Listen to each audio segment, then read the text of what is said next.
Kalau Pak Tunjung, oke. Pak Tunjung, apakah sudah siap, Pak? Ya, sudah. Sudah ya. Nanti beliau soalnya akan melanjutkan memberikan kuliah. Jadi, monggo silakan Pak Tunjung. Oke. Nah. Ya, oke. Assalamualaikum warahmatullahi wabarakatuh. Oke.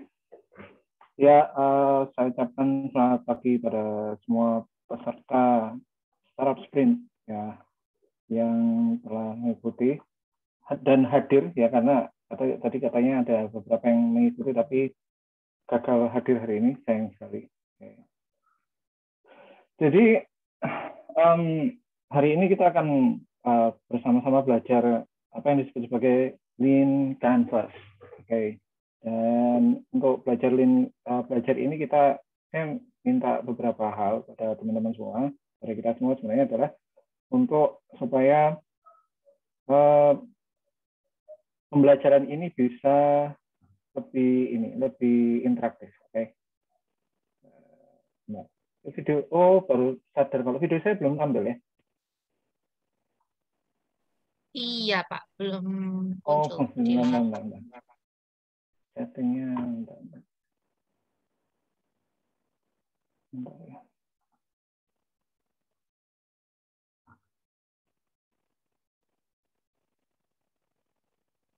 Udah muncul belum? Masih gelap, Pak. Apa ya? Bentar. Oke.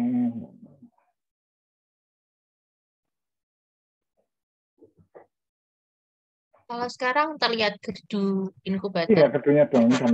Wajah saya nggak? Nah, iya. Bentar ya, pada settingnya kayaknya saya nggak Oke, lupa. Pak. Bentar.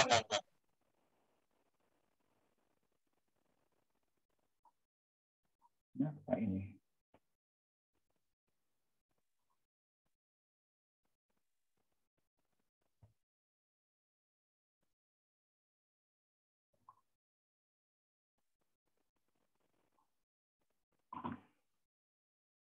Bu, boleh rekornya dihentikan sebentar? Kayaknya mungkin ada konflik sebentar.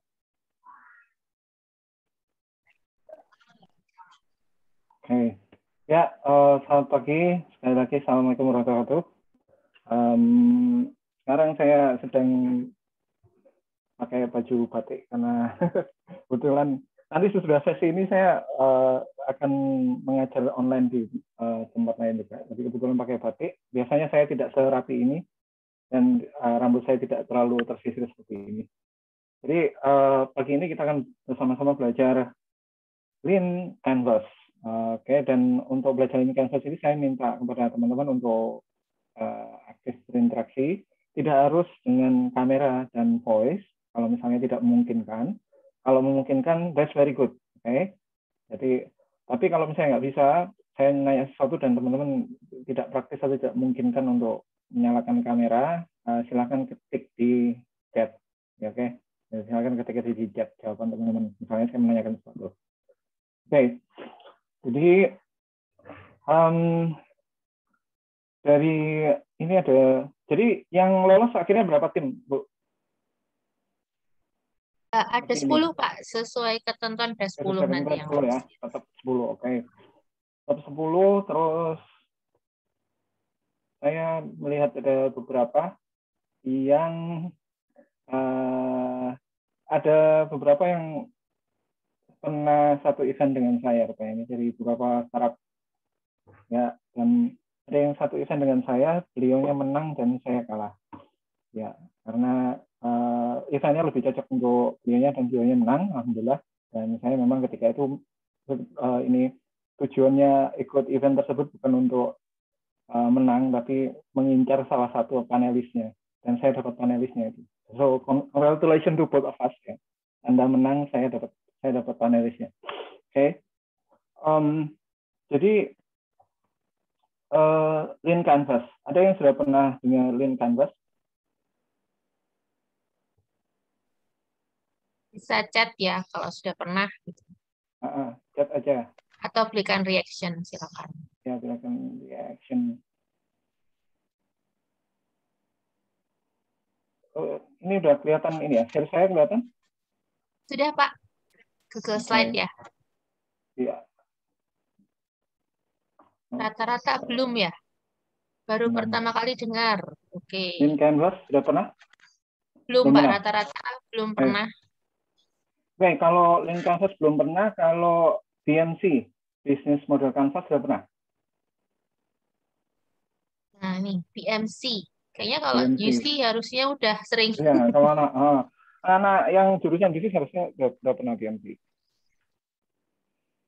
Sudah, BMC sudah. Oke, banyak kan BMC sudah. Oke, good. Karena sebenarnya Lean Canvas itu adalah anak keturunan dari BMC. Bisa dibilang seperti itu.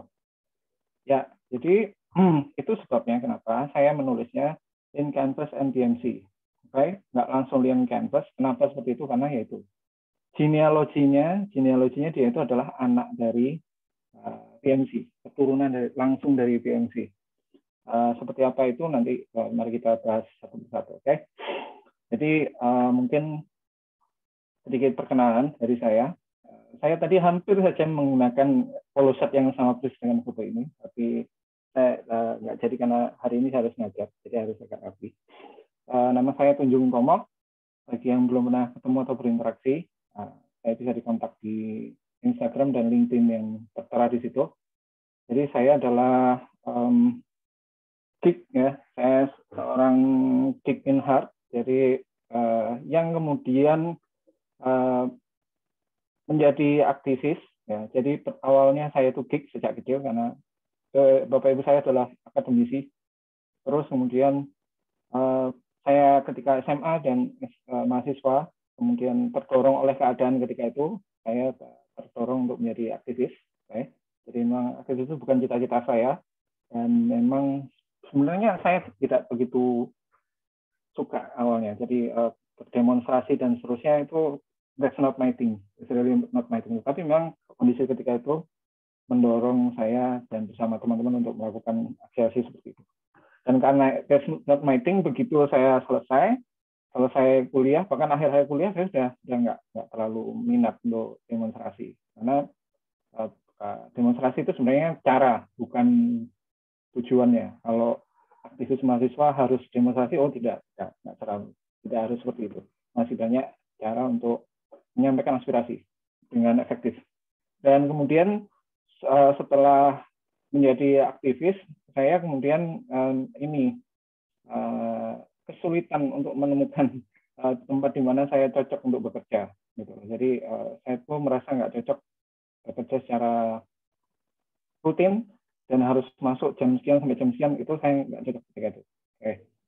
Maka satu-satunya pekerjaan yang cocok dengan saya adalah menjadi pengusaha. Oke. Jadi menjadi pengusaha pun sebenarnya bukan cita-cita.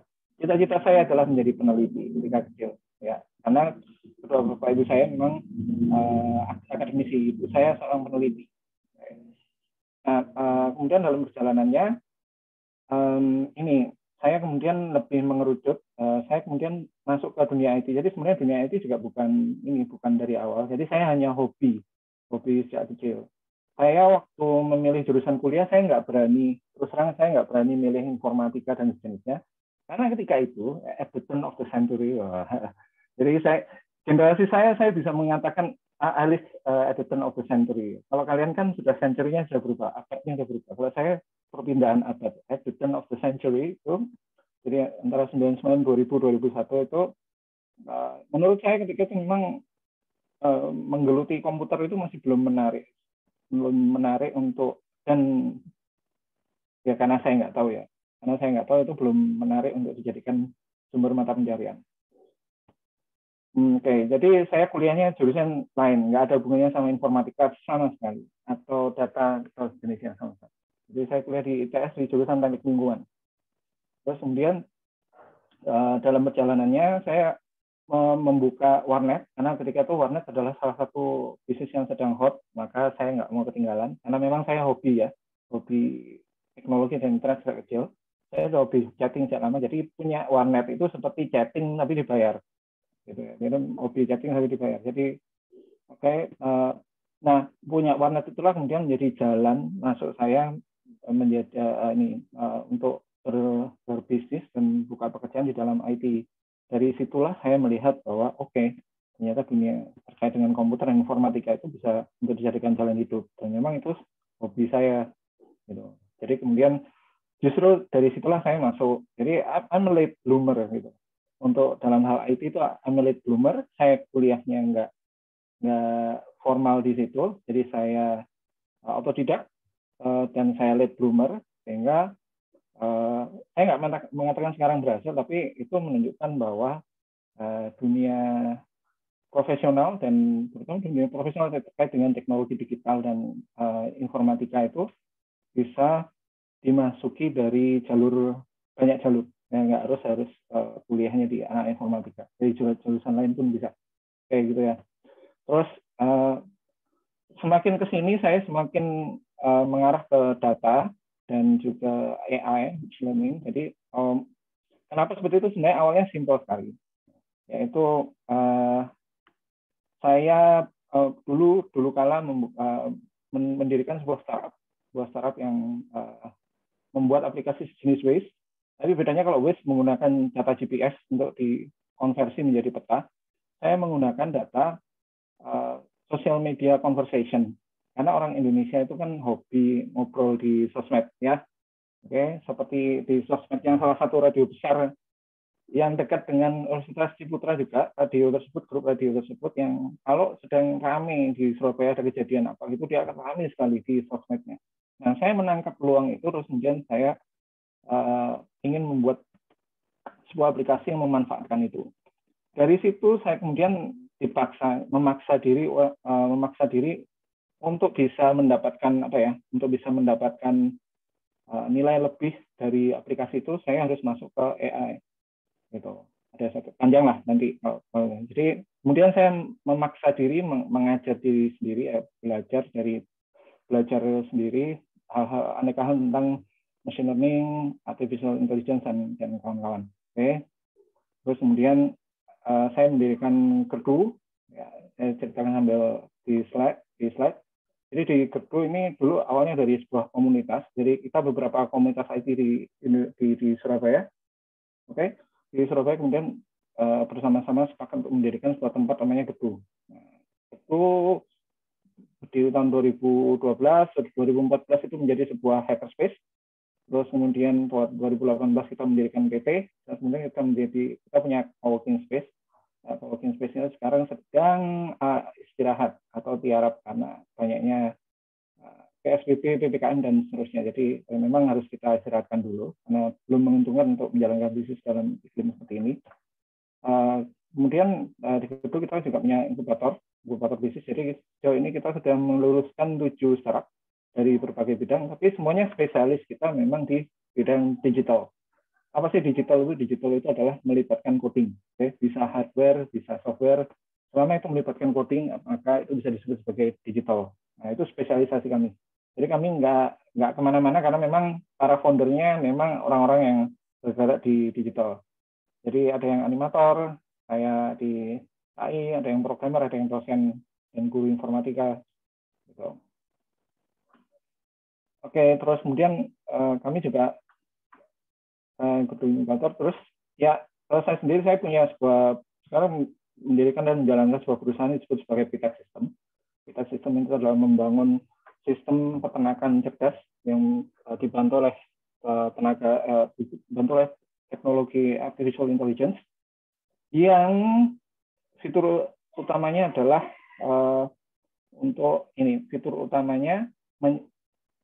menyediakan solusi yang bisa membantu peternak mendeteksi penyakit ayam ketika dia baru gejala. Oke.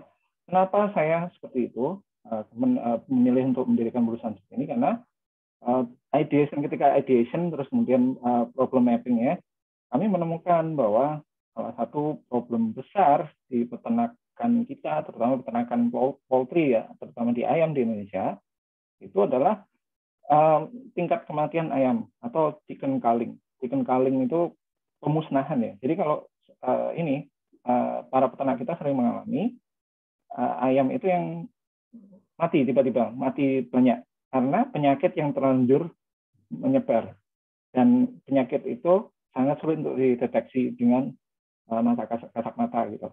Ketika sudah ketahuan biasanya sudah tersebar, dan ketika sudah tersebar terpaksa harus dimusnahkan satu kandang. Satu kandangnya itu biasanya 5.000 antara 9.000 sampai 10.000. Nah, karena harga ayam itu antara 20.000 sampai 25.000, maka bisa dihitung sendiri kerugiannya. Dan satu peternak itu rata-rata mengalami 2 sampai 3 kali. Oke. Jadi dari situ, dari problem mapping saya itu kemudian kami memutuskan bahwa oke, saya menyediakan ini.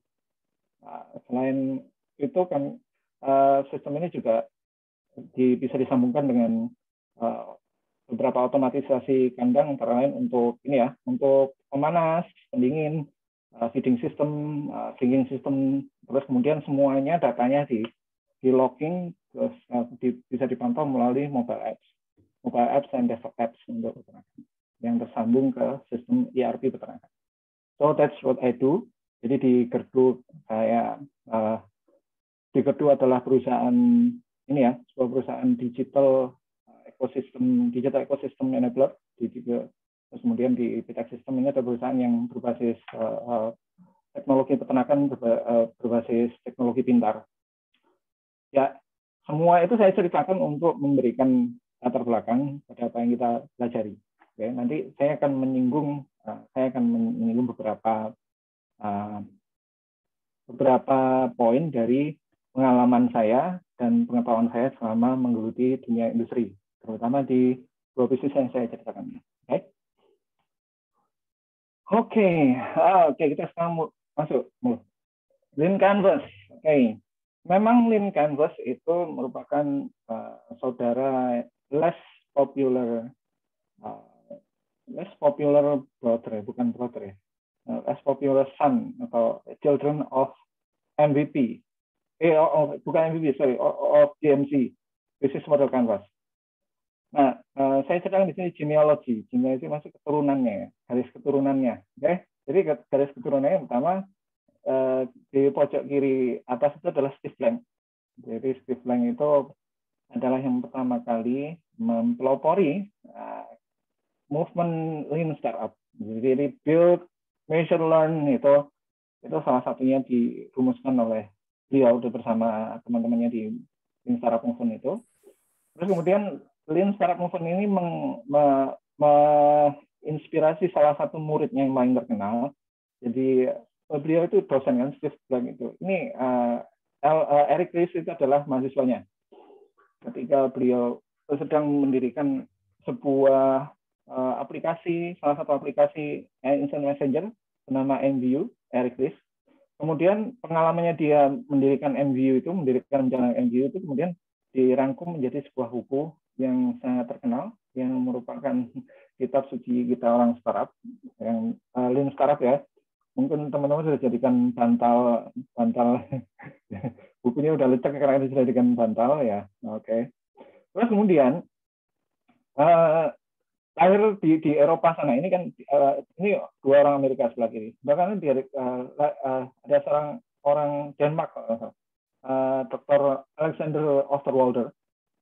Alexander Osterwalder ini kemudian melahirkan sebuah konsep disebut sebagai business model canvas. Nah, business model canvas itulah sebuah one page business plan, ya kan? Karena menurut beliau, buat apa business plan yang betul-betul ya? Saya masih mengalami dan saya masih punya buku menyusun business plan yang berlembar-lembar itu, menyusun harus berlembar-lembar.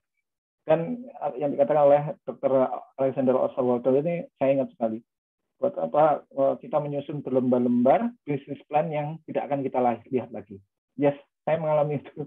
Jadi saya sudah susah-susah bikin business plan, ternyata seterusnya kita malas sudah lihat itu. Akhirnya beliau menciptakan sebuah metode yang disebut sebagai business model canvas. Yang pada dasarnya itu adalah supaya menjaga arah usaha kita. Business plan tetapi mudah dibuka. Jadi kalau ada business plan BMC kan gampang, tinggal dibuat, di print, terus kemudian ditempel di tembok di markas atau di kantornya si startup atau si perusahaan itu sendiri. Atau bahkan kalau sekarang sudah online banyak kan. Jadi apps di mobile apps-nya masing-masing bisa. Gitu. Saya masih ingat kenapa ini cocok ya. Saya tiap mendirikan sebuah bisnis, kebetulan Anda sudah mendirikan beberapa bisnis sampai sekarang itu. Ketika mendirikan sebuah bisnis, saya berawalnya dari apa? Bukan dari bisnis plan sebenarnya. Saya berawalnya dari sebuah file Excel.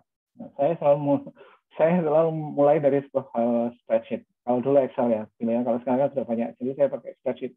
Spreadsheet itu yang membuat yang saya jadikan acuan untuk menjaga jalannya bisnis ke depan.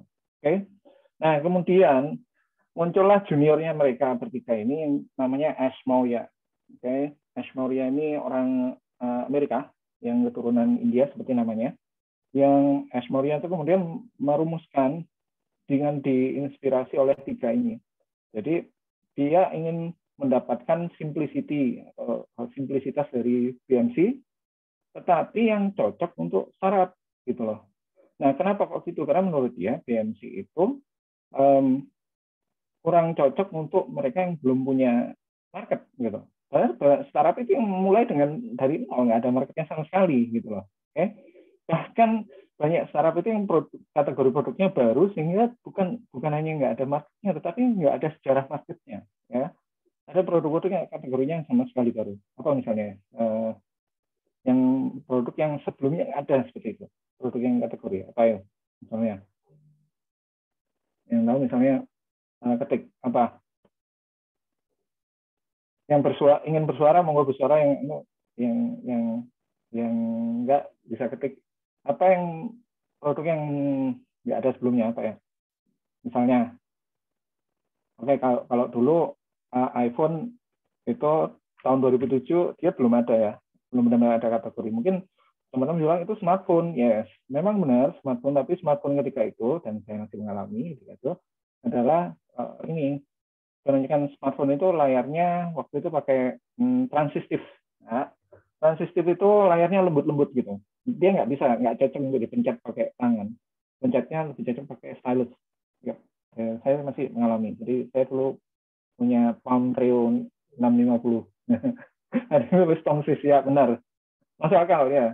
Jadi kalau tongsis itu kan karena ada ini ya, karena ada kamera HP sudah begitu bagusnya sehingga karena ada tongsis. Karena kamera selfie sudah begitu bagusnya sehingga muncullah tongsis. Nah, itu kan produk seperti itu kan sebelumnya belum ada sejarahnya. Jadi kita susah untuk memetakan ini harusnya seperti apa. Maka si Ash Maurya ini menggabungkan antara dua kepraktisan dua ini, jadi untuk konsep BMC dengan Lean Startup. Jadi digabungkanlah menjadi yang disebut sebagai Lean Canvas. Ya. Kalau kita menyadari kalau BMC tadi udah gini ya, jadi design and analyze their business model. Oke, jadi ini BMC. Nah, ini bagian besar teman-teman sudah pernah lihat.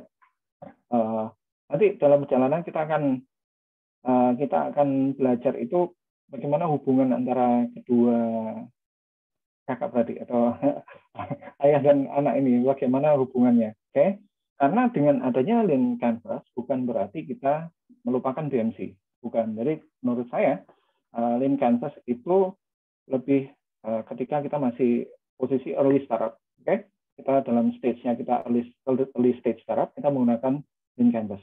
Tapi begitu kita sudah membesar dan menjadi sebuah bisnis full yang bukan hanya produk aja, kan banyak startup itu yang berawal dari produk. Ya kan, yang hobi nonton Shark Tank siapa? Shark Tank di YouTube. Kalau di sana televisinya di ABC, ya, di ABC. Itu kan Shark Tank. Nah, kalau di Shark Tank itu kan banyak yang dikomentari you're not business yet, but it's just a product, ya. Atau kayak misalnya di siapa yang hobi lihat Kickstarter atau Indiegogo? Kalau saya suka sekali menontonnya, jadi mengumpan ide. Kalau di Kickstarter atau Indiegogo kan banyak yang perusahaannya itu belum ada, masih abal-abal. Maksudnya belum ada sama sekali. Dia berawal dari berawal dari produknya itu. Jadi yang berawalnya dari Kickstarter, ya kan, artinya dia dari produk. atau Indiegogo itu kan apa misalnya? Kalau dulu ada ini ya, smartwatch Pebble. Saya masih ingat itu. Smartwatch Pebble. Terus apa lagi? Oh iya, GoPro. GoPro itu asalnya dari Kickstarter. Apalagi perusahaan sekarang udah gede tapi dulunya berasal dari Kickstarter apa?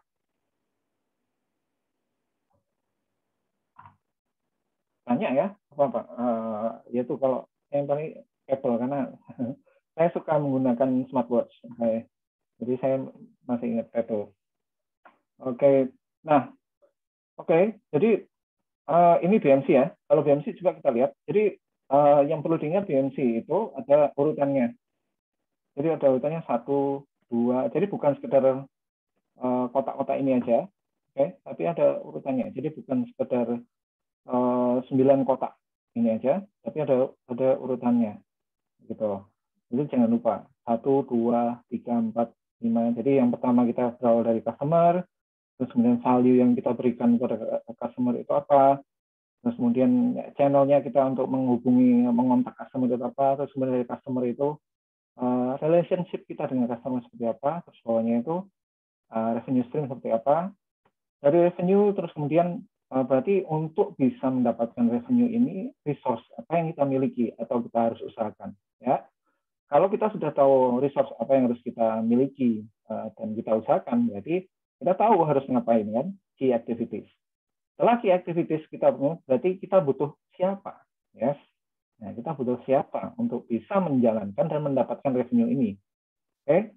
Terus dari semua itu, berarti kan menjalankan semua ini pasti dibutuhkan biaya. Nah, muncullah cost structure. Oke. Nah, semua ada urutannya. Nah, hal yang sama juga ada di Lean Canvas. Oke. Ini Lean Canvas. Lean Canvas sama. Ini saya pilihkan gambarnya ada urutannya. Jadi yang pertama adalah customer segment. Oke. Nanti kita akan telah satu persatu. Customer segment nomor 1. Oke. Terus kemudian, nah bedanya di sini. Kenapa Ash Maurya itu membuat seperti ini adalah belum tentu ini ya produknya yang sudah ada, dan kita sering belum tahu persis value apa yang dibutuhkan ya. Oke, kalau sudah jadi bisnis kita sudah tahu value kita. Tapi awal ketika itu masih jadi produk, kita nggak tahu sebenarnya value apa yang kita tawarkan itu belum tahu. Makanya kalau tadi di Lean Canvas itu dari customer, terus kita langsung ke value. Oke. Nah, seringkali kita tuh nggak tahu value sebenarnya itu apa. Nah, sebenarnya value andalan kita kalau customer itu apa sih? Oh, ini kan baru produk, gitu kan? Baru sebuah produk. Kalau iPhone ketika ditawarkan belum ada customernya, gitu. Ya value-nya dia itu value-nya Apple, kan? Kalau perusahaan besar ya. Tapi kalau teman-teman misalnya, saya agak yakin banyak teman-teman yang belum benar-benar jelas value itu apa ya, gitu loh. Yang teman-teman tahu mungkin baru saya ingin bikin produk ini, ya. Apakah seperti itu? Karena itu berdasar pengalaman saya. Apakah seperti itu? Katakan ya, kalau memang ya ketik di chat. Ada yang belum benar-benar tahu value yang ditawarkan apa? Angkat tangan atau ketik di chat. Atau sudah paham? Semua value-nya apa sudah paham? Oke, kalau sudah paham keren. Oke. Nah, itu sebabnya ketika dari customer, kemudian kita harus memetakan dulu problem mereka itu apa di customer itu, ya kan? Nah, setelah kita tahu problem mereka, kemudian ke nomor 3. Nomor 3 itu revenue stream. Nah, oke. Mungkin teman-teman agak bingung atau rancu. Loh, kok dari problem ke revenue stream? Bukan gitu maksudnya. Sebenarnya revenue stream itu maksudnya cost of problem. Jadi dari customer, dari problem, kita harus tahu cost of problem itu apa. Kita kan sedang berbisnis di sini ya, bukan sedang. Yang membedakan BMC sama LC adalah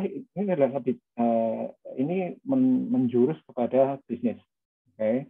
Jadi kita harus tahu cost of problemnya.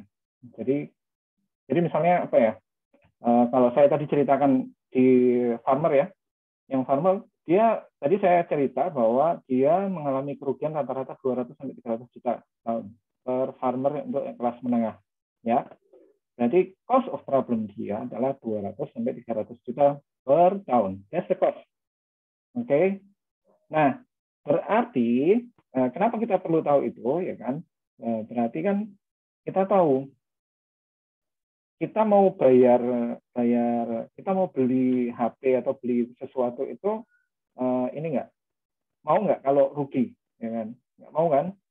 Mau nggak kita beli HP, beli smartphone, tapi ternyata itu lebih mahal total biayanya daripada pakai katakanlah ini ya telepon tetap misalnya, pakai telepon Telkom itu.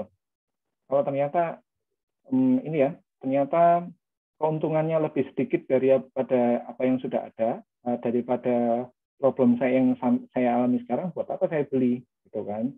Jadi kalau tadi cost of problemnya peternakan itu antara 200 sampai 300 juta per tahun, maka produk saya sebaiknya harus harga total ya, total cost-nya harus di bawah 200 sampai 300 juta. Nah, gampang kan logiknya? Gitu loh. Nah, kita harus tahu cost of problem itu. Nah, dari tahu cost of problem itu kita tahu nanti harga solusi kita itu harus berapa kan gitu. Yang jelas gampangannya ya. Memang nanti ada nuance-nuance yang lain yang tidak sesimpel itu, tetapi simplifikasinya adalah harga produk kita, solusi kita itu jangan sampai lebih dari cost of problemnya. Oke? Gitu. Nomor 3, dari 3 terus kemudian kita ke 4. Ya. Jadi kita ke 4 ke solution. Oke. Berarti kalau sudah tahu customer-nya apa, problemnya dia apa, terus kemudian cost of problemnya, berarti revenue stream yang akan menjadi revenue stream-nya itu berapa. Berarti kira-kira solusinya itu seperti apa. Ya kan? Oke. Kita tahu solusinya. Nah, setelah tahu kira-kira solusinya, gambaran solusinya seperti apa, dari situlah kita mulai berani. Beratnya anak yang baru belajar, jadi startup itu kan anak baru belajar, ya kan? Baru belajar kita produk kita itu punya fitur andalan ini, ya kan? Kayak kita sudah melakukan customer mapping, ya kan? Nah, terus kemudian dari customer problem mapping itu kemudian kita mendapatkan mendapatkan gambaran problem mereka apa, terus kemudian dari problem itu kita memetakan cost of problemnya, terus kemudian seperti apa solusinya kira-kira. Nah, berarti value-nya apa? Gitu. Dari value-nya apa? Kemudian ke-6, kita mau menyampaikan atau menyalurkan, mendeliver value itu ke customer itu melalui apa? Dengan cara seperti apa? Lewat apa? Kalau channelnya lewat apa? Oke. Terus dari 6, dari channel kemudian ke-7. Oke. Nah, yang dimaksud adalah key metrics. Key metrics itu apa? Ya kita harus punya ini dong, punya apa namanya? Parameter. Kita harus punya parameter keberhasilan kita itu apa? Ya, oke. Nah, kalau saya punya parameter keberhasilan apa? Kita ke 8. Jadi untuk melakukan semua ini, itu cost yang dilakukan, yang cost yang dibutuhkan untuk bisa menjalankan semua ini berapa? Oke. Nah, ini yang istimewa dari LC dibanding BMC. Terus kemudian baru kita merumuskan. Dari semua ini, ya kan, semua ini kita perlu satu gacauan andalan atau jurus pamungkas atau secret sauce, ya kan? Kita harus punya secret sauce, unfair advantage, ya kan? Kita sudah bikin aplikasi. There are thousands, maybe millions, ya. Kalau di App Store itu kalau nggak salah ada 40-an juta, ya kalau di App Store, Apple App Store ada 40-an juta aplikasi. Jadi kalau ada sekian juta total aplikasi, dan mungkin di segmen kategori produk Anda itu mungkin ada katakanlah several million, ya kan, mungkin beberapa ribu. Nah, gimana caranya Anda supaya bisa menonjol dan memenangkan persaingan dibandingkan dengan yang lainnya? Itu adalah unfair advantage. Oke. Nah, setelah ini semua, coba kalau kita kembali refining dari kota-kota lagi. Nah, refining itu maksudnya ini loh, bawah-bawahnya ini loh. Kenapa ada tulisan lanjutan? Ya, ini adalah refiningnya. Jadi kita kembali ke satu. Early adopternya siapa? Nah, itu loh. Siapa yang pertama kali mungkin ingin mencoba atau menggunakan solusi kita? Yang tadi saya bikin smart farming system itu, siapa yang kira-kira pertama kali mau menggunakan solusi kita gitu loh. Mau berinvestasi sekian kan, kalau saya apalagi ya harga produknya itu sampai ratusan juta ya, jadi saya harus benar-benar berhitung gitu. Ini kalau istilahnya Bill Aulet yang salah satu ini ya entrepreneur dan pebisnis terkenal dan dosen di MIT yang dia memperkenalkan konsep disiplin entrepreneur, itu early adopter itu disebut sebagai beachhead. Beachhead ini yang kalau suka sejarah perang, siapa yang penggemar sejarah perang? Saya penggemar sejarah perang. Jadi kalau ini pasukan sekutu ketika mengalahkan Jerman Nazi ketika itu, dia berangkat dari Inggris ke Prancis di pantai Normandy. Pantai Normandy dia membentuk sebuah beachhead. Ya, ketika dia mendarat di areanya lawan, area yang dikuasai lawan, dia harus memiliki beachhead. Maksudnya beachhead itu apa ya? Dia harus membangun sebuah kedudukan yang nggak gampang untuk dipengkalkan kembali oleh tentara Nazi Jerman ketika itu, kembali ke laut. Jangan sampai seperti itu. Nah, kita harus punya early adopter yang bisa menjadi beachhead. Oke, let's see. Mana lagi yang punya ada catatan tambahan? Ini nomor 5 ya. Nomor 5 high level concept. Apa sih high level concept itu? Kita kan tadi sudah melist value proposition. Ya, oke, value proposition itu apa? Maka high level concept itu gini. Di situ ada tulisannya, misalnya kalau YouTube, di sini ada tulisannya YouTube adalah Flickr for videos. Oke, jadi high level concept itu maksudnya gini.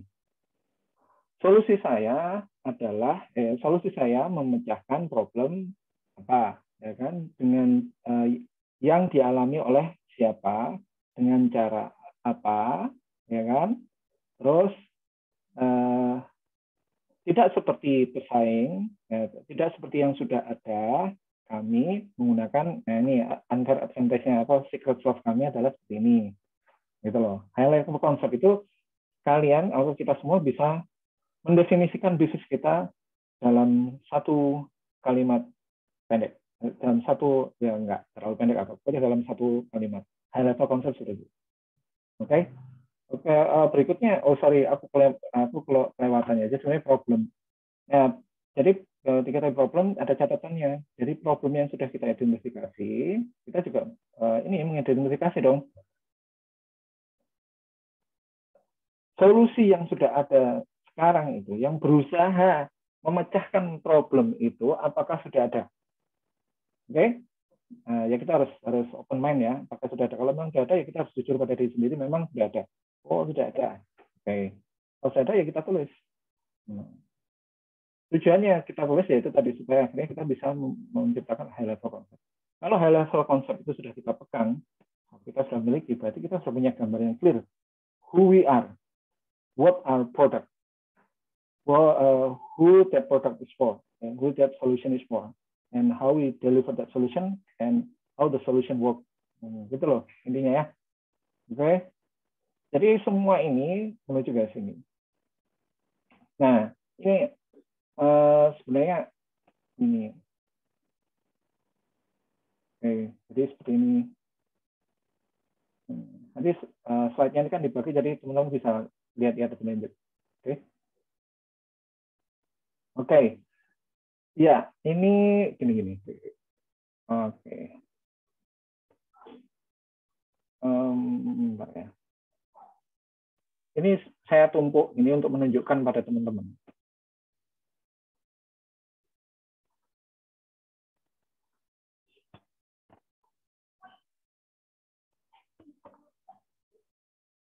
Oke. Ini BMC ditumpuk sama LC. Oke. Oke. Ini BMC. Oke. Ini LC. Nah, kalau kita transparansi kita set di tengah akan kelihatan. Dari ini kelihatan mana yang berpotongan atau hampir sama. Satu, customer segment. Oke, nah, ini juga ada. Oke, terus kemudian yang kedua, channels. Terus kemudian yang ketiga adalah value proposition. Oke, terus kemudian yang keempat adalah revenue streams sama sama cost structure. Oke, oke, sudah saya ini kan highlight. Nah, kenapa maksudnya apa di highlight ini apa? Oke, jadi di highlight ini maksudnya apa produk yang kita susun, ya, karakter produk yang kita susun dari Lean Canvas itu, kemudian akan menjiwai BMC kita, oke, gitu. Ya, dia akan menjiwai BMC kita. Jadi gampang. Jadi kalau kita misalnya melakukan perubahan terhadap produk kita, ya kan, ibaratnya gini, ini teman-teman biasa ngerjain tugas itu ini kan, dapat Excel dari kakak angkatan nggak? Biasanya nyari itu kan. Kalau di selain dulu saya berteman ya waktu di UTS. Jadi kalau tugasnya itu misalnya ngitung-hitungan gitu, nggak usah susah dari scratch, tapi saya ini aja nurun. Yang saya cari itu kan rumusnya itu, rumusnya yang dimasukkan Excel itu. Sehingga ketika angkanya itu dirubah, udah semuanya berubah, gitu kan. Nah, BMC dan Lean Canvas itu seperti itu. Jadi ketika kita melakukan satu perubahan di satu bagian, satu kotak ini, salah satu kotak, dia akan merubah yang lain. Struktur di sini yang struktur yang seperti ini bukan sembarangan disusun. Maksudnya apa? Jadi maksudnya di sini itu dari sisi revenue, di sini dari sebelah kiri ada cost structure, ya kan? Nah, semuanya itu menunjang di atasnya ini. Jadi kalau yang mendatangkan revenue itu ini, oke? Maksudnya seperti itu. Nah, yang menimbulkan cost itu seperti ini. Sama di Lean Canvas juga sama. Yang mendatangkan revenue, yang cost of problem itu dari sini. Okay? Nah, yang menimbulkan cost itu dari sini. Oke. Okay? Nah, ketika saya rubah ini, maka yang berubah duluan mana? Yang nempel di sini. Oke. Okay? Itu ya. Jadi that's the beauty of the PMC and the LC itu. Jadi maksudnya adalah kalau kita rubah di satu kotak, maka yang lainnya akan berubah seperti Excel tadi itu, gitu. Nah, seperti kita sudah dapat rumus Excel itu. Jadi kalau kita maksudnya gini, aku akan memberikan contoh. Jadi misalnya revenue stream berubah, oke? Revenue stream itu berarti kan kita ada memperhitungkan cost ya, memperhitungkan cost, kemudian harganya, oke?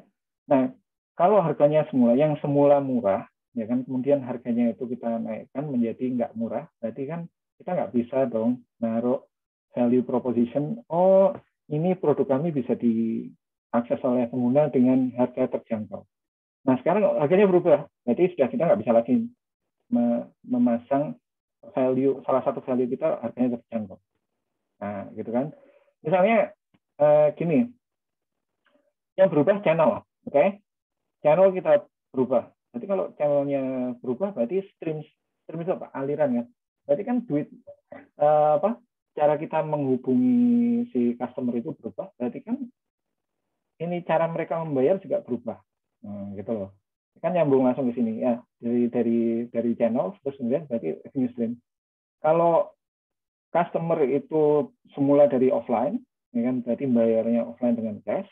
Terus kita channelnya itu misalnya toko fisik itu masuk channel ya, atau misalnya ini kampus UC, ini banyak anak UC. Nah, UC semula kalau bayar kuliah harus datang ke lantai 2 ya kalau nggak salah.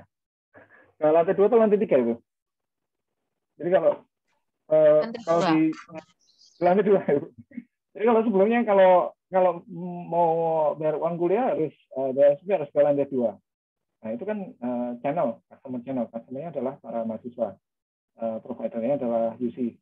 Nah, tapi sekarang kemudian UC melakukan modernisasi, nggak perlu seperti itu. Bisa bayar pakai OVO, bisa pakai credit card, dan lain sebagainya. Nah, kemudian berarti kan channel-nya melalui apa? Melalui aplikasi. UC punya aplikasi, atau UC punya web, gitu kan? Jadi channel-nya berubah. Nah, stream-nya berubah dong. Bukan lagi duit cash, ya kan? Nah, nanti berarti sekarang revenue stream-nya berubah dari pembayaran online gitu. Karena kalau misalnya di sini customer segmennya berubah. It's very basic. Ya. Kalau customer-nya kita berubah, berarti kan kita dapat duitnya dari orang yang berbeda, dari pihak yang berbeda. Benar kan? Dari sini ke sini. That's very intuitive. Gitu. Itu makanya saya suka sekali menggunakan BMC dan LC. Yes, di startup saya semuanya saya terapkan ini. Jadi maksudnya seperti ini. Maksudnya dari BMC dan LC disusun seperti ini kayak gitu. Gitu.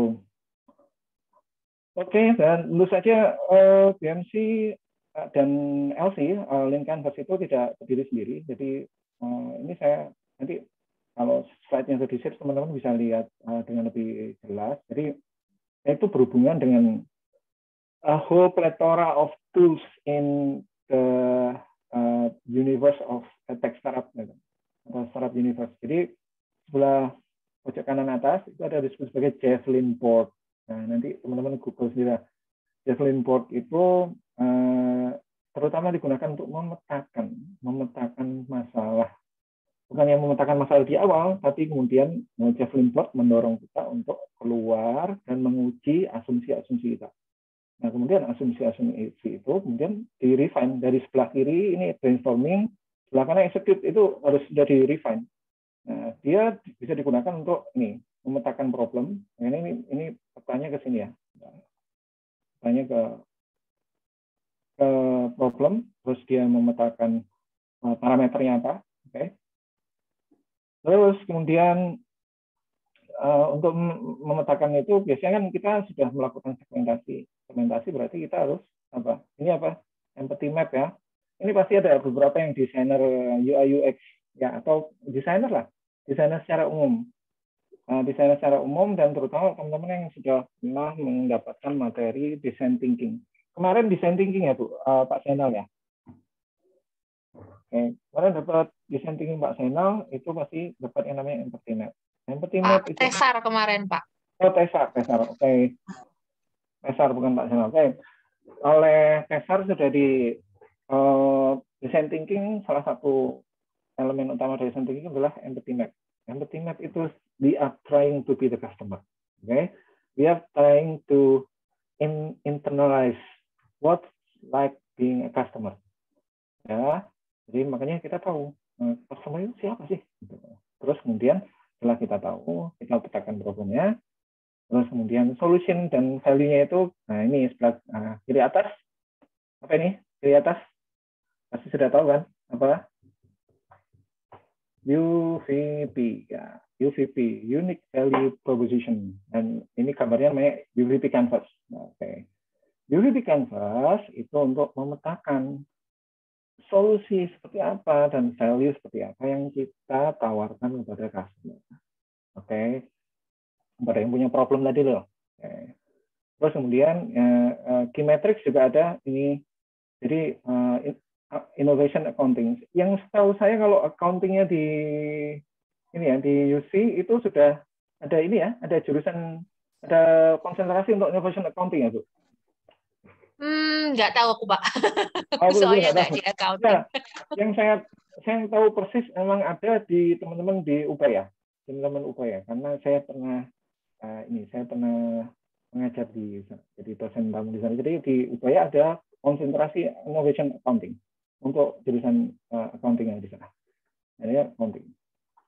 Oke, kita akan masuk ke contoh ya. Ini memang agak sempit waktunya, jadi mudah-mudahan cukup ya. Dan paling penting adalah teman-teman paham. That's the main thing. Kita akan contoh yang terkenal. Oke, Uber. Jadi saya punya BMC, saya punya LC-nya. Jadi ya ini LC Lean Canvas-nya. Uber ketika mereka baru mulai. Oke, coba kita telah singkat aja dari awal, dari sebelah kiri nomor 1. Customer segment-nya sudah jelas ya. Karena dia adalah sebuah aplikasi platform. Aplikasi platform itu biasanya bermuka 2 atau bahkan lebih. Karena itu bermuka 2 atau lebih. Karena dia platform. Platform itu artinya mempertemukan yang di sana dengan yang di sini. That's the point of platform. Jadi makanya dia mempertemukan passenger dan driver. Oke, terus kemudian yang berikutnya, what's their problem? Ya, nomor 2. Terus problemnya ini yang biru itu untuk driver, terus kemudian yang orange ini untuk kebalik. Jadi untuk ini yang untuk passenger, yang biru, terus yang orange itu untuk driver. Oke, problemnya driver itu ya itu part-time job opportunity ketika itu. Oke, terus penjat. Mereka mengatakan dong saingannya ketika itu siapa ya, taksi. Jadi saya termasuk mengikuti perkembangan Uber dari awal. Jadi mereka itu kalau nggak salah 2008, sekitar 2008 sampai 2010. Salah satu resentment-nya foundernya Uber itu ketika itu adalah tarif taksi, yellow taxi di New York itu. Itu salah satu sumber gondoknya dia, sehingga dia memilih untuk mendirikan Uber itu. Karena menurut dia mahal, dan memang mahal. Nah, jadi, dan bukan hanya mahal, tapi yellow taxi New York itu seperti merasa menjadi raja jalanan gitu. Dan kalau teman-teman baca kisah ini ya lebih dalam itu sampai diperjualbelikan license dari untuk jadi driver taksi yellow taxi di yellow cab di New York itu saking lukratif atau menguntungkannya. Jadi itu sebuah lapangan pekerjaan yang nggak perlu skill khusus tapi bisa menjamin hari tua lah, bisa gitu. Itu sebabnya kenapa kalau teman-teman ke New York, saya belum pernah New York. Jadi kalau teman-teman di New York itu banyak sopirnya itu adalah para imigran. Nah, dari India, dari anak benua ya, India, Pakistan, Bangladesh, dari Arab, dan banyak cerita, bahkan orang Indonesia ada ya, jadi seperti yellow cab di Amerika. Sebelum dia sekarang kemudian jadi sopir Uber sekarang. Karena itu tadi, barrier untuk masuk itu mudah dan itu cukup menjamin.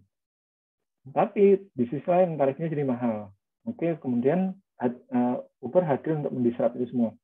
Oke, terus kemudian dari situ terus kemudian kita tahu ininya value apa yang cost of problemnya itu berapa gitu. Cost of problem. Jadi ini contohnya memang belum secara lengkap memotret itu, tapi jadi kita tahu cost of problemnya tadi apa, tarif yellow cab yang mahal itu. Berarti dengan begitu kita tahu bahwa Uber berarti harus lebih murah dari yellow cab, gitu kan? Yellow cab. Terus kemudian dari tarif yang itu tuh kita bisa memperhitungkan kira-kira gimana ya komisi atau sistem pembayaran bagi drivernya itu seperti apa, kan gitu. Yeah. Oke, terus dari situ ke atas cara ngontaknya itu seperti apa, kan gitu. Nah kalau Uber ketika itu memang bisa ya Uber versi awal itu teman-teman hanya bisa bisa masuk login itu kalau di referral. Itu sebagai cara mereka untuk menguji coba. Terus di atasnya terus ini value ya kan, value proposition, high level konsepnya ini Uber is like a taxi but cheaper, stable, more flexible. Oke. Strukturnya ini. Oke, teman-teman bisa baca lebih lanjut. Oke. Nah, kalau BMC-nya, coba kita lihat. Yang sama berarti kan customer, value, terus kemudian channel, sama ini, dua ini di bawah. Ya. Oke, jadi kita lihat alternate ya. Kan hampir sama kan? Ini flexible working hours di sini ada. Ya. Oke. Nah, dari sini kita bisa lihat ini menekankan apa yang saya sampaikan lagi. Dengan LC ini, teman-teman bisa bikin PMC dengan lebih mudah. Oke. Tinggal diganti bawahnya, maka semuanya berubah. Jadi, besok kan, ini kan salah satu challenge-nya di sini harus mempresentasikan. Ya. Nah, ketika mempresentasikan itu semua, terus nggak usah banyak-banyak. Teman-teman berdasarkan dua ini ketika bikin presentasi. BMC, LC, dan BMC-nya. LC untuk produknya, BMC untuk bisnisnya. Oke, gampang kan? Nah, dan kayak main. Dan teman-teman kalau mau ini web untuk Canvas, bikin Canvas, LC Canvas dan BMC ya, itu all-in Canvas dan BMC Builder ada banyak beberapa beberapa web app ya, di web banyak. Dan saya sering pakai itu sih punyanya Strategizer. Ya, oke, itu tadi yang penting. Tapi sekarang kita akan wawasan sedikit. Wawasan pivot. Oke. Nah, pivot itu lucu ya. I'm not leaving you, but I'm pivoting to other men. Jadi maksudnya pivot. Nah, kenapa saya sampaikan soal pivot itu adalah bukan tidak mungkin teman-teman di sini setelah melakukan problem mapping itu kemudian menemukan hal yang berbeda. Ya kan, berbeda dari asumsi teman-teman semula. Ya, karena menggunakan Javelin Port tadi. Ya kan, kalau menggunakan Javelin Port ternyata teman-teman menemukan hal yang berbeda. Kalau menemukan berbeda, asumsi dasarnya sudah berbeda, maka apa yang dilakukan? Ternyata customer-nya nggak seperti yang semula teman-teman rencanakan. Oh, ternyata yang itu nggak mau. Yang mau menggunakan justru yang berbeda. Nah, gitu loh. Ya, berarti kan berubah. Nah, kalau udah berubah. Ya, maka ininya harus berubah. Ketika berubah, semuanya ikut berubah kan? Mau nggak mau gitu. Kalau di LC dan BMC. Itu sebabnya saya sampaikan tentang pivot. What is pivot? Jadi, ketika menggunakan BMC dan LC, itu salah satunya convenience-nya atau kelebihannya adalah itu membantu teman-teman untuk melakukan pivot. Oh, ternyata nggak gini nih. Berubah yuk. Nah, berubah. Pivot is a change of strategy without change of vision. Tetap keinginannya tetap dong. Nah, tetap visi besarnya tetap, tapi strateginya berubah. Nah, terus apa sih pivot? Nah, ini kata Mbah Steve Blank, ya. Kata Pak Steve Blank itu adalah pivot is perubahan di salah satu kotak di BMC atau LC. One or more. Pokoknya kalau ada perubahan yang total, ya, perubahan yang signifikan, misalnya gini, misalnya ada 3 poin di dalam satu kotak. 2 poin itu kan berarti lebih dari setengah. Nah, itu termasuk signifikan. Oke. Mungkin kalau berubah 1 dari 3 itu yang berubah 1 mungkin belum termasuk signifikan. Nah, kalau jadi signifikan, that is you are doing pivot. Oke. So, this is very simple. Jadi, jangan dipikir pivot itu wah berat dan keren. No. It's not actually not very complicated. It's very simple if you know the way, if you know the tools to use. Oke. Nah, ini saya di slide yang teman-teman lihat ini pivot dari produk terkenal. Ya, memang saya akui memang contohnya agak outdated karena beberapa yang sudah lama almarhum sehingga mungkin teman-teman milenial jarang mendengar, tetapi kalian di generasi sebelumnya itu kita sudah sering. Jadi kayak Groupon dan MySpace, mungkin teman-teman ada yang pernah dengar ya. Tapi MySpace itu dulu adalah salah satu sosial media yang sangat terkenal, sangat besar, jauh lebih besar dari Facebook sekarang. Nah, terutama untuk teman-teman yang penggemar musik, musisi maupun yang menggemari musik. Banyak musisi yang dulu punya akun MySpace dan membagi musiknya di sana.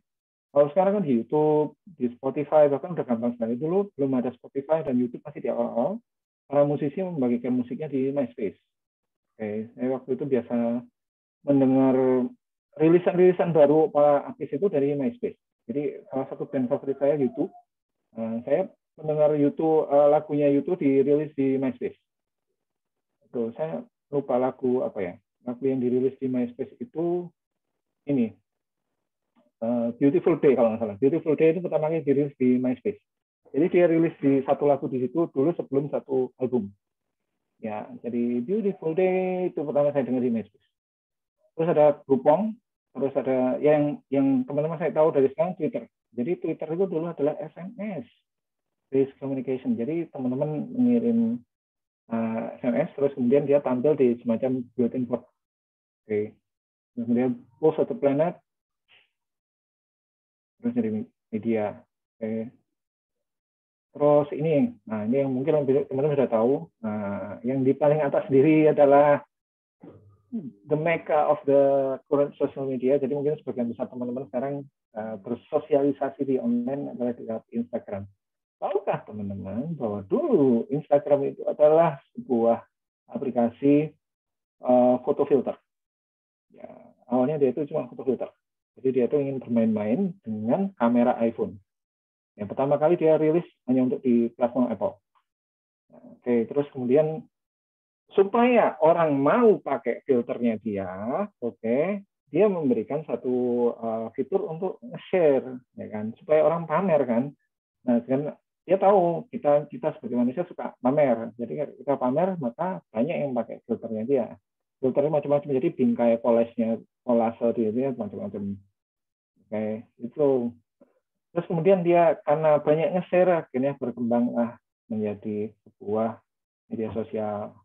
Dan itu pun dia menjadi media sosial dan benar-benar akhirnya ini ya mengambil jalur media sosial itu setelah dibeli oleh Facebook.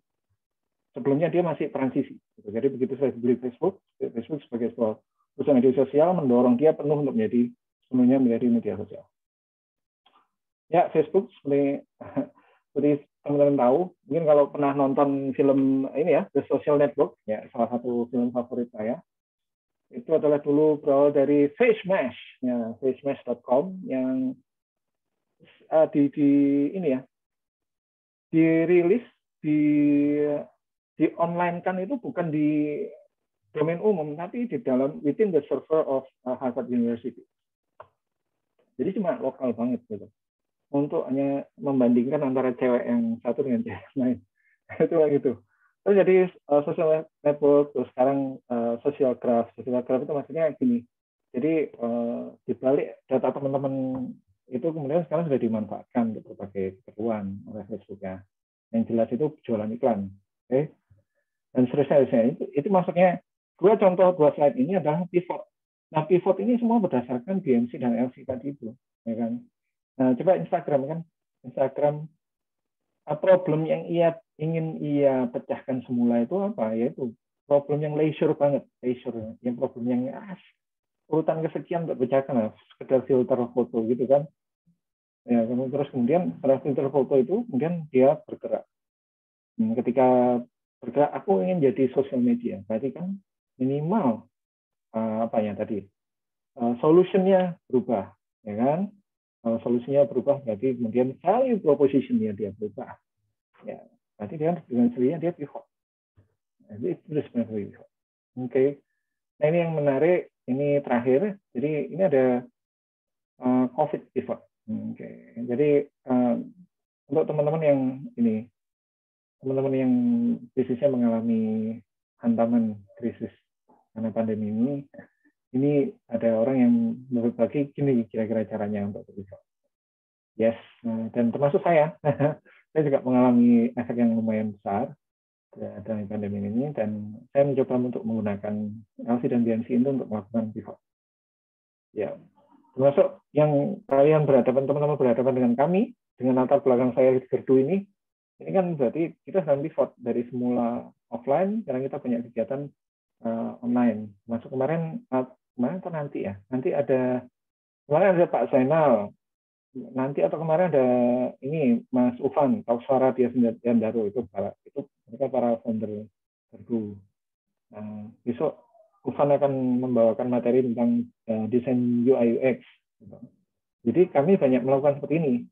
Termasuk mengajar saya setelah sesi ini saya akan mengajar itu karena itu salah satu upaya kami pivot. Jadi saya mengajar atas nama salah satu pivot bisnisnya. Oke, jadi itu tentang Lean Canvas, dan sebenarnya materi Lean Canvas itu lebih cocok untuk workshop dengan waktu yang cukup setengah hari atau day workshop gitu ya. Tapi kita usahakan dengan apa yang ada, mudah-mudahan teman-teman bisa ini sebagai awalan. Nah, karena nanti kan ada saya bisa dikontak oleh teman-teman di Discord, ya kan? Saya sebagai residen mentor lah sebetulnya untuk kalau hackathon itu kita bisa diskusi lebih lanjut. Nah, yes, monggo silakan kalau ada pertanyaan mungkin.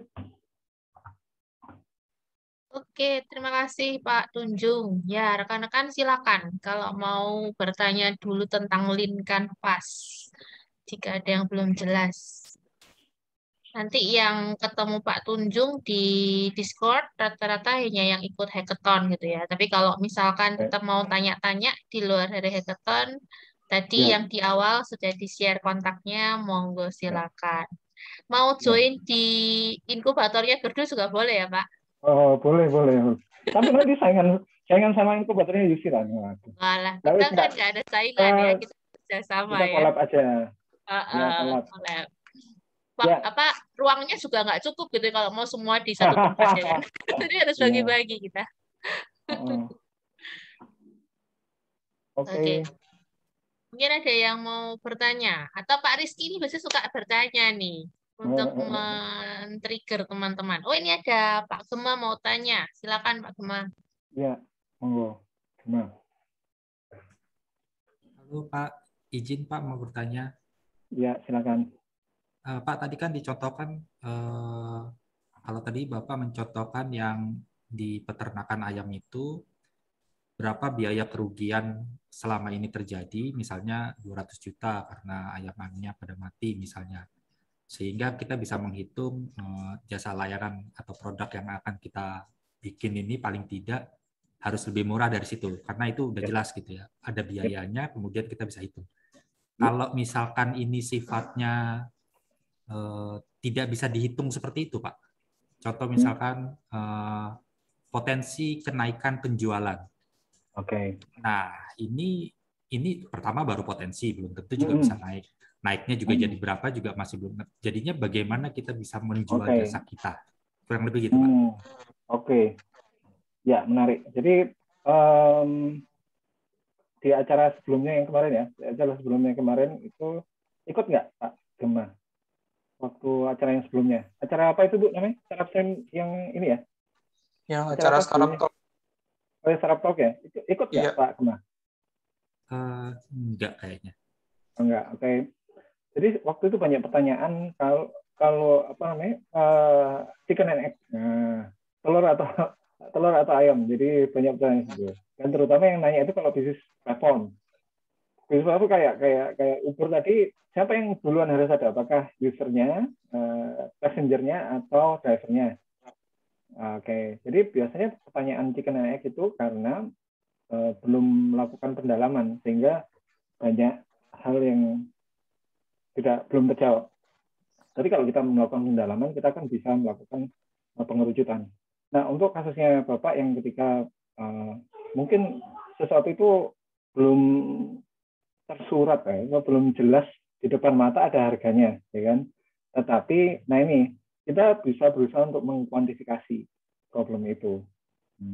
Cara mengkuantifikasi ya memang beda-beda masing-masing problem. Jadi misalnya kalau untuk pemasaran ya kan, pemasaran ya kita gimana caranya kita mengkuantifikasi problem yang ada sekarang. Boleh diceritakan lebih sedikit mungkin singkat Pak, itu yang Bapak alami apa? Bagaimana kami bisa menghitung jasa, kan kami nanti akan melakukan jasa pemasaran. Nah, mereka akan bayar ke kami. Nah, kan berarti di sini kami harus bisa meyakinkan mereka, bayar ke kami supaya kamu bisa naik penjualannya. Nah, tapi kan kembali lagi kalau tadi Bapak enak bisa langsung, biayanya sudah terjadi bisa dihitung. Begitu Pak. Ya ini menarik karena setelah ini saya ngajar itu materi yang hampir sama kayak gini. Mungkin mau ikut ngajar kuliah. Jadi saya sedang mengajar, saya bocorkan aja, saya ngajar yang namanya business forecasting selain right after this jam 11. Nah di business forecasting itu juga sama. Business forecasting itu salah satu kuncinya adalah adanya data. Nah kalau di business forecasting harus jelas kita kalau bahasa Jawanya ya apa caranya untuk data, ya, gimana caranya untuk data. Jadi kalau pemasaran ya data itu banyak. Jadi tidak hanya data spot ya, data spot itu data substansi, tapi juga bisa saya menyebutnya sebagai data pasar. Data pasar itu misalnya misalnya salah satunya dari service atau layanan atau solusi sejenis yang bukan hanya sejenis tapi mungkin yang satu industri dengan Bapak itu biasanya dia tarifnya berapa gitu, fee dia itu berapa, itu salah satu bisa dilakukan gitu. Itu Pak, jadi memang kita harus berusaha untuk mengkuantifikasi itu, bukan apa-apa, bukan kita mendewakan angka, bukan itu, tapi mengkuantifikasi itu artinya kita ini kan kita nggak bisa berjalan mengawang-awang gitu loh. Nah, jadi kita mengkuantifikasi, dan kuantifikasi itu apalagi untuk startup kita itu we are born to make mistake. Jadi jangan khawatir. Kita nggak harus dari awal spot on, nggak. Tapi minimal kita mendekati masalahnya. Itu misalnya, ini harganya berapa ya? Mau merumuskan harganya berapa? Ya wis, misalnya kita pakai patokan sejenis atau katakanlah saingan ya, misalnya saingan. Terus jenis kayak gini. Itu, Pak. Ada banyak kuantifikasi cara untuk mengkuantifikasi sesuatu. Itu. Oke, baik Pak. Terima kasih sudah jelas, Pak. Ya, oke. Oke, thank you. Ada pertanyaan berikutnya, Kak?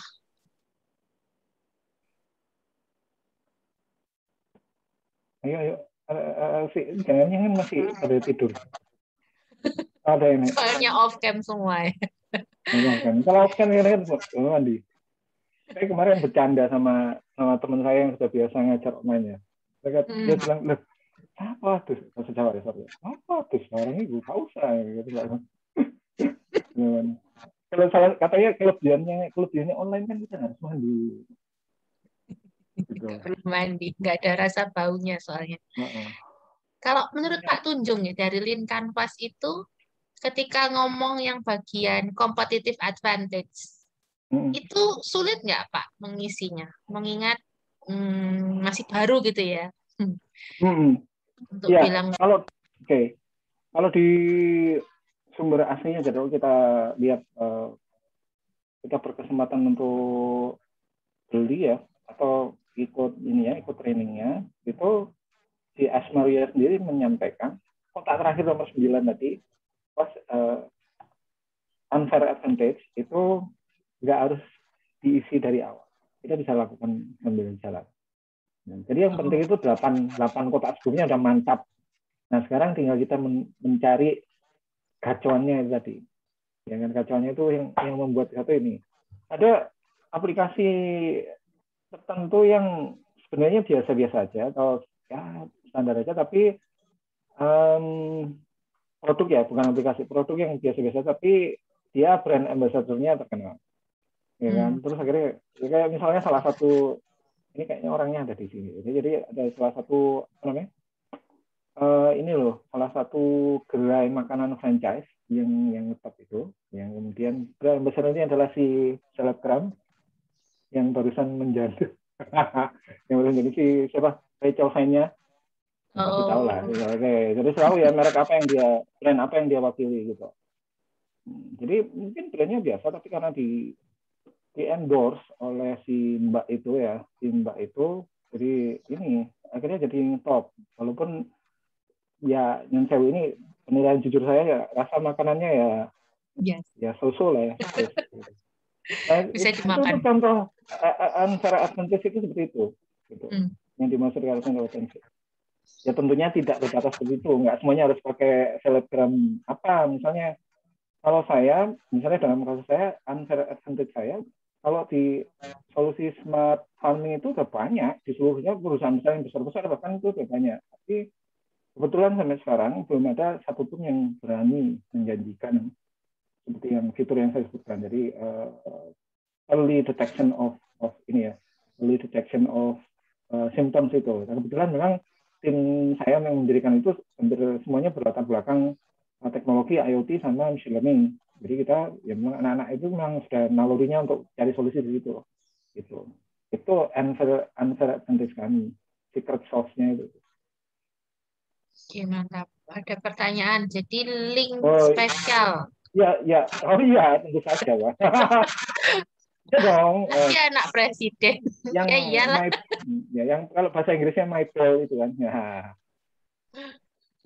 Ya benar. Ya benar. Dan yang namanya itu advantage, kita memang nggak bisa mengatakan bahwa dia hanya unggul karena ini ya. Enggak, karena kita kalau jadi anak presiden juga hampir pasti kita akan berusaha memanfaatkan.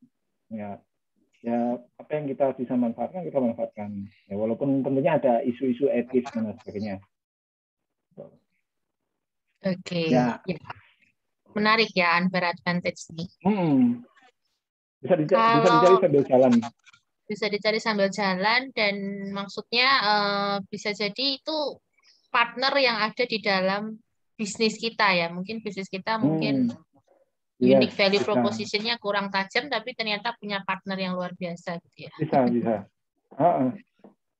Oke, ini ada yang mau bertanya tentang key metrics, Pak Rizky, silakan. Ya. Jadi gini Mas Tunjung, kemarin itu kan memang salah satu poin dalam submission-nya pada saat ideation itu kan key metrics ya Mas. Nah itu luar biasa sih, kayaknya hampir semua kelompok menanyakan poin ini sih. Mostly mereka membandingkan dengan target, milestone, terus kemudian ada KPI dan kawan-kawan gitu kan. Nah, mungkin Mas Tunjung bisa kasih apa ya, enlightenment ya, pencerahan gitu. Sebenarnya key metrics ini gimana sih cara mencarinya dan menentukannya? Key metrics itu ini kalau mau belajar lebih lanjut itu bisa pada beberapa beberapa materi kuliah yang di YouTube ada. Tapi kalau saya dari yang saya pelajari aku menyimpulkan key metrics itu ini ya indikator yang kita tetapkan sendiri untuk mengukur bahwa kita sudah berhasil. Oke. Nah, kenapa sulit dijawab untuk secara umum ya? Karena masing-masing bisnis itu matriksnya berbeda-beda. Dan itu bukan karena ini ya, karena nggak ngerti jawab, asal jawabnya enggak, bukan gitu. Teman-teman kalau ikut standarisasi ISO, ya ISO 9001, saya tahu karena saya bantuin bapak saya. ISO 9001 itu key metrics-nya itu kita sendiri menetapkan. ISO 9001. Kalau teman-teman ikut itu pertama oleh konsultannya pasti kita dibantu untuk menetapkan oke, kamu mau mencapai apa? Apa yang ingin kamu capai dalam standar quality dalam hal apa? Itu kita sendiri yang menetapkan. Cuma dibantu memperjelas, dibantu mengarahkan oleh si konsultan, gitu. Jadi kita sendiri yang menetapkan. Nah, tentunya target itu kan kalau inilah di buku-buku atau materi-materi manajemen dan motivasi sebenarnya itu banyak. Jadi antara lain target itu harus mendorong kita, ya kan, untuk bersemangat, untuk bekerja keras, untuk mengeluarkan effort, ya kan. Terus kedua terukur, ya. Terus ketiga masuk akal untuk dicapai. Masuk akal untuk dicapai itu berat.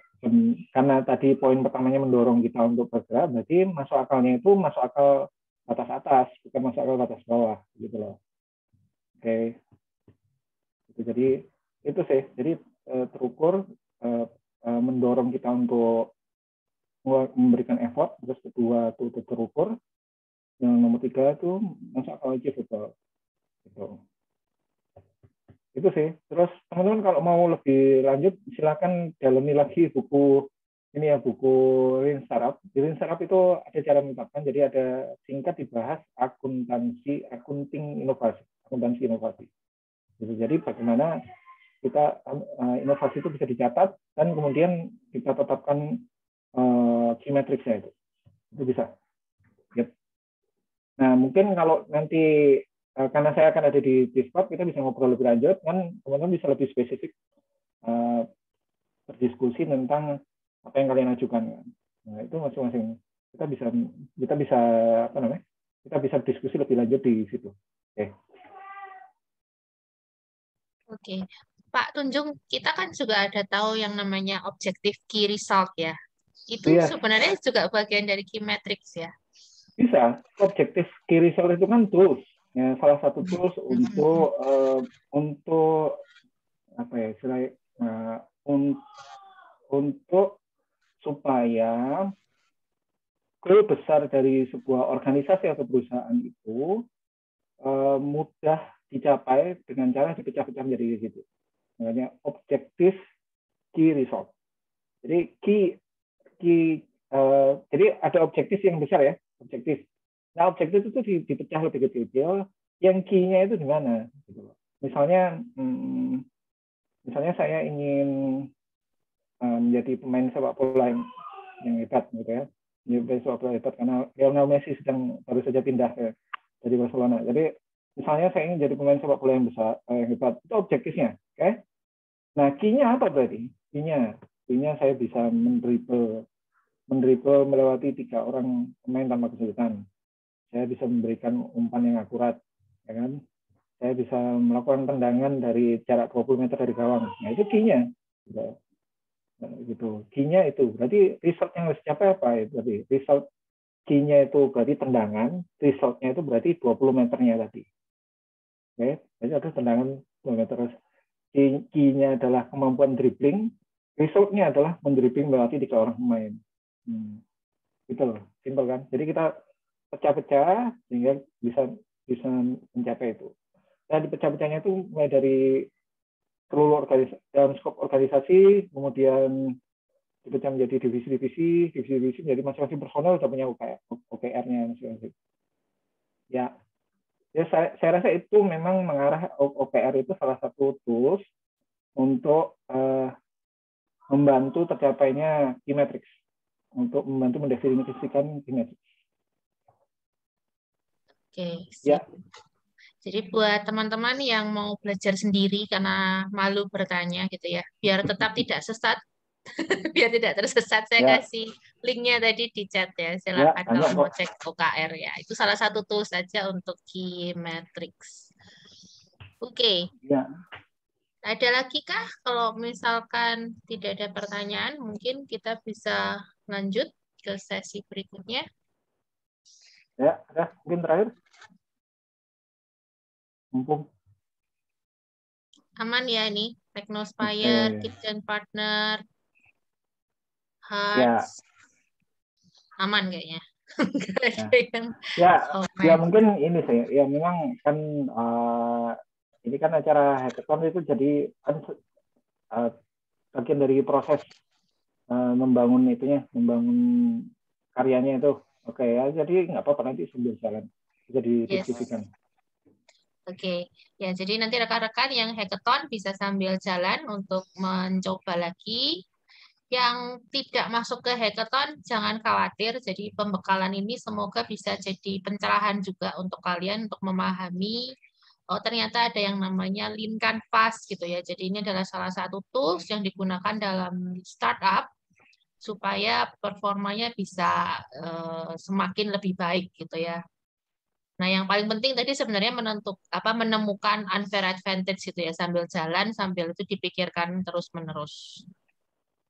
Oke, terima kasih Pak Tunjung. Selamat mengajar lagi.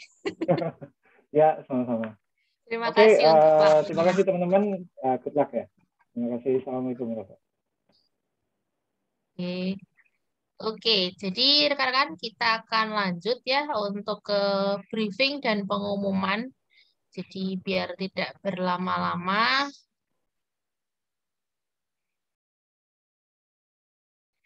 Baik, ini kurang lebih ya rekan-rekan.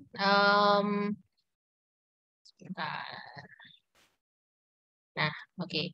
Jadi ini jangan lupa. Jadi setelah ini untuk yang hackathon, sekali lagi saya ingatkan waktunya dari jam 1 nanti siang. Finishnya adalah besok jam 8 malam, tapi submission-nya jam 9 malam ya. Jadi submission-nya yang paling penting untuk diingat oleh rekan-rekan nanti yang masuk ke babak hackathon. Tanggal 13, which is besok, jam 9 malam. Ya, jadi untuk yang lanjut ke hackathon, diingat baik-baik. File submission maksimal jam 9 malam besok. Untuk hackathon session-nya, nanti akan ada 5 orang mentor. Jadi kalau kemarin hanya 4, di hackathon ini lebih intensif. Jadi jangan malu-malu seperti kemarin. Jadi pesan saya nanti di hackathon silakan all out, intensif dengan kelima mentor ini gitu ya. Jadi kalau mau tanya soal data, AI, machine learning, Pak Tunjung tadi yang pembicara kita. Kalau mengenai desain dan animasi itu ada Pak Ufan, jadi tahu suara Diasrian Daru, dia namanya cukup sulit, jadi dia gampang aja panggil saya Pak Ufan begitu ya. Jadi nanti monggo konsultasi dengan Pak Ufan tentang desain dan animasi. Programming secara umum ada Pak Zainal Arifin, kemudian dari satu atap nanti tentang digital marketing strategy, bisa tanya Pak Radit Suryo. Kemudian ada Pak Johan Suteja, itu Business Development and Brand Consultant dari Connect World ya, Connect World. Nah, beliau juga pernah jadi brand consultant di Crea, jadi sudah berpengalaman juga tentang branding begitu ya. Nanti akan ada sedikit sharing. Jadi selama masa standby mentor ini, jadi standby mentornya adalah dari jam 1 sampai setengah 9 hari ini. Untuk besok dari jam setengah 10 sampai jam setengah 9 malam. Nah, di waktu standby ini akan ada sharing dadakan dari para mentor kita, jadi nanti supaya nggak bosen gitu ya, tiba-tiba Pak Tunjung nanti akan panggil-panggil di Discord untuk sharing tentang AI dan Machine Learning 101. Atau tiba-tiba nanti Pak Johan Suteja tentang pitch hack, dan seterusnya, gitu ya. Nah, oke. Sekarang siapakah yang tidak sabar untuk melanjutkan melihat siapa top 10 yang masuk ke hackathon nih? Saya pesan dulu ya teman-teman, ini kami sama sekali tidak melihat dari latar belakang pendidikan. Jadi yang kami lihat murni dari apa istilahnya, kesiapan dengan pitch deck-nya yang sudah disubmit ke kami. Kemudian kami juga melihat dari segi desirability gitu ya, kemudian visibility bisa dikerjakan, viability-nya bagaimana. Jadi secara bisnis model ini apakah ada sih orang-orang yang mau tertarik dengan ide seperti ini? Potensinya seberapa besar gitu ya. Jadi kami melihat potensi yang di tap itu semakin besar, semakin potensial, itu yang kami pilih gitu. Kemudian terlepas dari itu kami juga melihat dari kreativitas sama originalitasnya ya.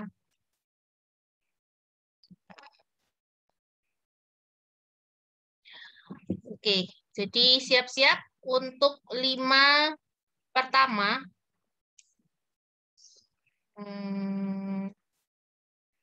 Ya, yang akan masuk ke hackathon session, 5 grup pertama adalah Andoo. Ini adalah aplikasi yang dipropose oleh tim Red Innovation. Selamat tim Red Innovation. Adakah perwakilannya? Ada, Bu. Oke. Kemudian dipetakan, adakah? Ada, Bu. Oke. Kemudian tim Hearts dengan Susinya. Halo, tim Hearts. Ya, Bu. Halo. Kemudian IBAB, adakah perwakilan? Ada, Bu. Tim Ngoper, ada? Halo, tim Ngoper.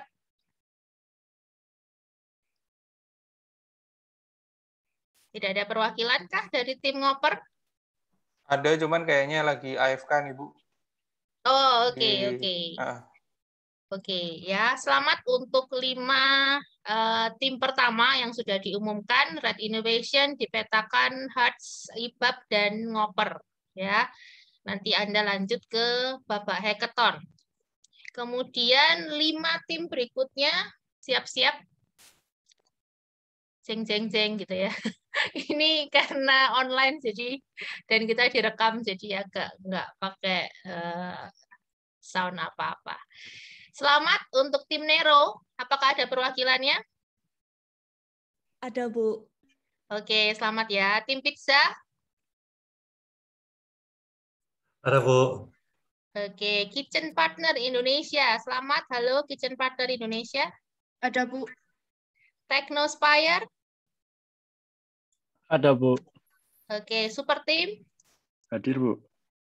Siap. Oke ya, jadi total ada 10 tim yang lanjut ke hackathon. Untuk yang belum masuk ke top 10 hackathon, bisa tetap ngobrol, misalkan butuh mentoring atau feedback, itu monggo silakan gitu ya. Dan jangan berkecil hati karena kami benar-benar melihat dari sudut pandang yang untuk kali ini gitu ya, UMKM yang kami pilih, UMKM yang sebesar mungkin dampaknya. Jadi jangan berkecil hati untuk rekan-rekan yang masih belum terpilih masuk ke hackathon session. Ada tambahankah Pak Rizky? Semangat aja sih buat teman-teman yang lanjut ke hackathon ya. Perjuangannya masih baru dimulai, karena kalau kemarin mungkin bisa agak santai ya Bu Yohan ya. Tapi kalau setelah ini, karena kita sudah bakal bergabung di server Discord, jadi mungkin akan jauh lebih intens lagi di dalamnya nanti untuk kita interaksi. Walaupun tadi ada list mentor-mentor yang masuk ke dalam Discord tadi ya, tapi nanti saya dan Bu Yuan tetap ada di Discord, jadi teman-teman feel free untuk tanya-tanya ataupun ngobrol dengan kita juga di Discord, kayak gitu. Itu aja sih Bu Yuan. Ya, oke, betul ya. Jadi saya sama Pak Rizky juga akan tetap ada di Discord. Jadi kalau mau bertanya kepada kami berdua juga masih boleh.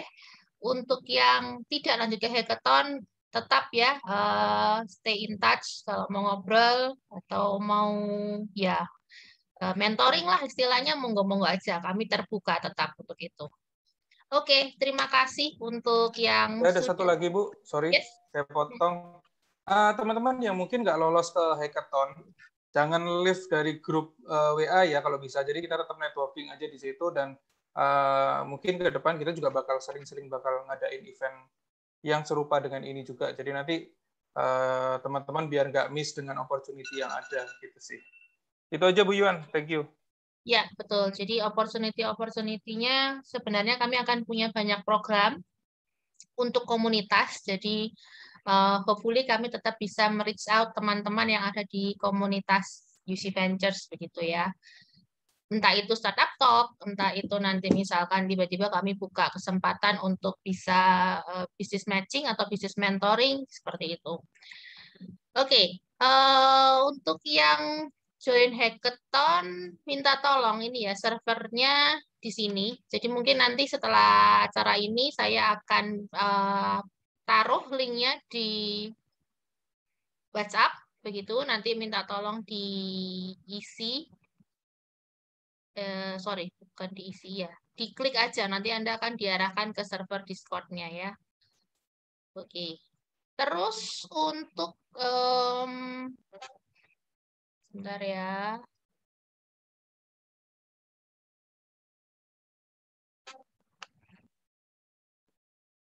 Udah pada join ya, ternyata. Udah kelihatan nih.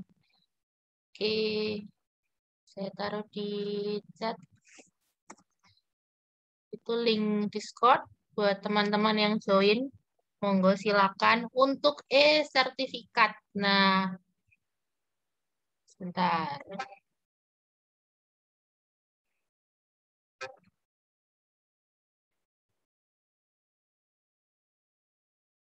Oke, untuk yang sertifikat teman-teman, mana ini ya, sudah saya create semuanya. Jadi nanti saya berikan linknya, nanti minta tolong teman-teman bisa mencari di sini ya. Jadi kalau bingung, ini bisa di search aja, Ctrl F di sini, atau, sorry ini nggak kelihatan, mana ya.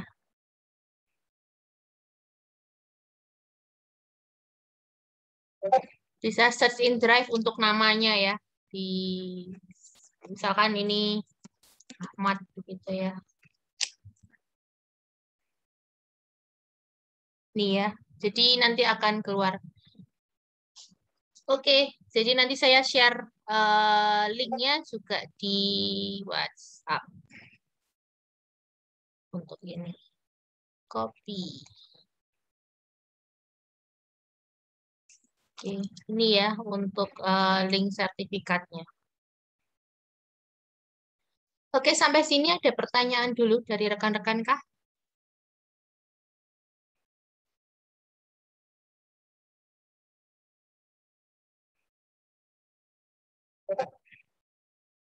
Nggak ada pertanyaan ya, kayaknya udah pada sibuk masuk ke Discord untuk teman-teman yang hackathon.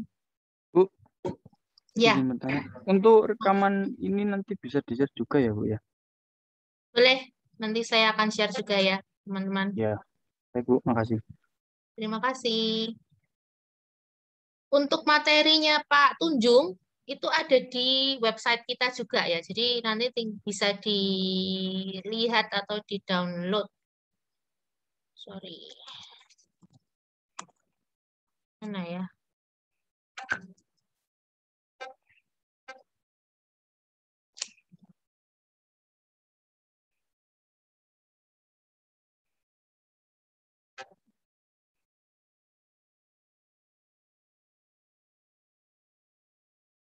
Ini ya, jadi materi yang desain thinking ada di sini. Kalau yang Lean Canvas ada di sini. Lean Canvas tinggal klik di sini aja. Ini nanti akan muncul ya ini ya materinya Pak Tunjung Utomo hari ini. Ini kalau mau kontak beliau silakan monggo.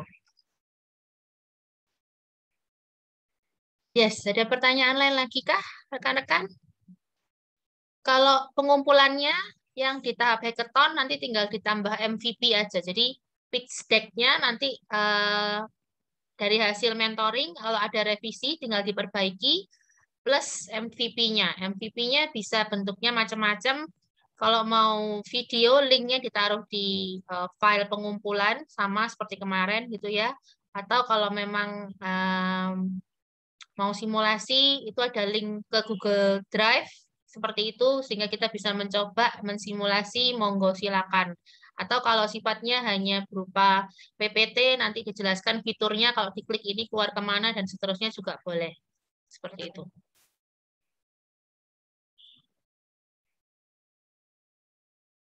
Tim ngoper apakah sudah kembali?